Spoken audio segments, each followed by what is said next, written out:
સાબરકાંઠા જિલ્લાના પ્રાંતિજ તાલુકાના 37 ગ્રામ પંચાયતોની ચૂંટણીના પરિણામો જાહેર થતાં મતગણતરી કેમ્પસમાં કહી ખુશી કહી ગમના દ્રશ્યો જોવા મળ્યા હતા।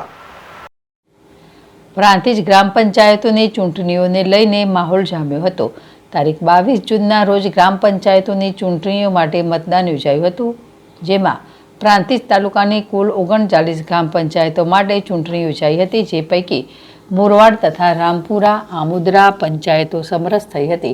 તો 37 ગ્રામ પંચાયતોની ચૂંટણી તારીખ 22/6/25ના રોજ રવિવારના રોજ યોજાઈ હતી। તો 25/6/2025ને બુધવારના રોજ Prantij VS Raval PTC campus કેમ્પસ ખાતે મતગણતરી યોજાઈ હતી।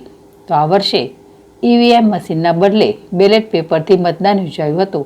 તો મતગણતરી શાંતિપૂર્ણ વાતાવરણમાં યોજાઈ। તો વિજેતા બનેલ મહિલા સરપંચોમાં વિશેષ આનંદ જોવા મળ્યો હતો। તો કેમ્પસ બહાર વિજેતા ઉમેદવારોના સમર્થકો દ્વારા ફુલહાર પહેરાવી ગુલાલ ઉડાડીને વિજેતા ઉમેદવારોને વધાવી લીધા હતા। તો પરિણામો જાહેર થતાં કહી ખુશી કહી ગમના દ્રશ્યો જોવા મળ્યા હતા। ચિલરાવલ ZSTV પ્રાંતિજ। આજે હું 4 મતથી જીતી છું અને મારા સમગ્ર મજરા ગ્રામજનોને હું ખૂબ ખૂબ આભાર માનું છું કે હું ગામની એક દીકરી છું અને આજે ગ્રામજનોએ મને એક ઉમેદવાર તરીકે નહીં પણ એક દીકરી તરીકે ખૂબ જ સાથ સહકાર આપ્યો છે અને એક શિક્ષિત ઉમેદવારને એમને એક વિજેતા બનાવ્યો છે, બદલ એમનો ખૂબ ખૂબ આભાર। અને હું ગામમાં વિકાસના સંપૂર્ણ જેટલા મારાથી બનતા પ્રયત્નો હું કરીશ અને ગામને એક ઊંચાઈની ટોચ પર લઈ જઈશ। અને સ્ત્રી સશક્તિકરણનું એક અમારા ગામનું બીજું ઉદાહરણ છે, કારણ કે અમારા ગામના શોભનાબેન આજે MP છે અને એક બીજી દીકરી આજ સરપંચ બની છે, એટલે સરપંચથી લઈને સાંસદ સુધી અમારા ગામની દીકરી ક્યાંય પાછી પડે એવી નથી, યાદ સાબિત થઈ ગયું છે।